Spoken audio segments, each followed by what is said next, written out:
Trump अब jail जाएंगे?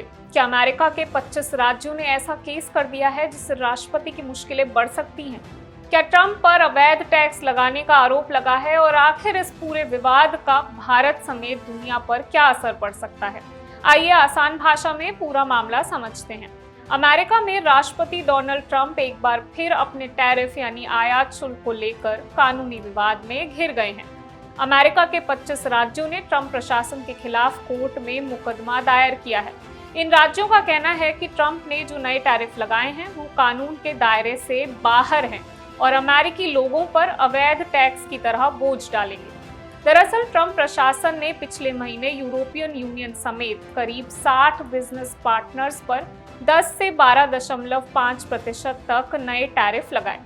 सरकार का दावा है कि ये देश जबरन मजदूरी यानी फोर्स्ड लेबर से बनने वाले सामान को रोकने में पर्याप्त कदम नहीं उठा रहे थे, इसलिए ये कार्रवाई की गई।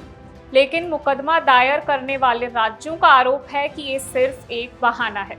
उनका कहना है कि इससे पहले ट्रंप के पुराने व्यापक टैरिफ अदालतों में चुनौती झेल चुके हैं और सुप्रीम कोर्ट भी राष्ट्रपति की टैरिफ लगाने की शक्तियों पर सवाल उठा चुका है। अब नए कानून का सहारा लेकर लगभग वही टैरिफ फिर से लागू करने की कोशिश की जा रही है।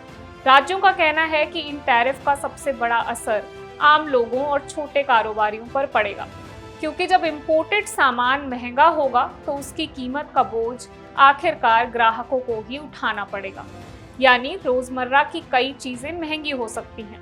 वहीं व्हाइट हाउस का कहना है कि ट्रंप प्रशासन ने पूरी तरह कानूनी प्रक्रिया के तहत फैसला लिया है। सरकार का दावा है कि ये टैरिफ अमेरिकी उद्योग, कारोबार और श्रमिकों के हितों की रक्षा के लिए लगाए गए हैं और इन्हें कानून का पूरा समर्थन हासिल है। सवाल ये है कि क्या इस केस से ट्रंप की मुश्किलें बढ़ेंगी? इसका जवाब फिलहाल नहीं है।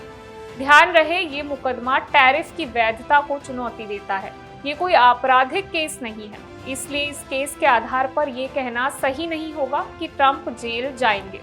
अदालत पहले तय करेगी कि नए टैरिफ कानून के मुताबिक हैं या नहीं। अगर कोर्ट राज्यों के पक्ष में फैसला देता है तो ट्रंप प्रशासन की नई टैरिफ नीति को बड़ा झटका लग सकता है। मैं वंशिका सक्सेना और आप देख रहे हैं इंडिया न्यूज़।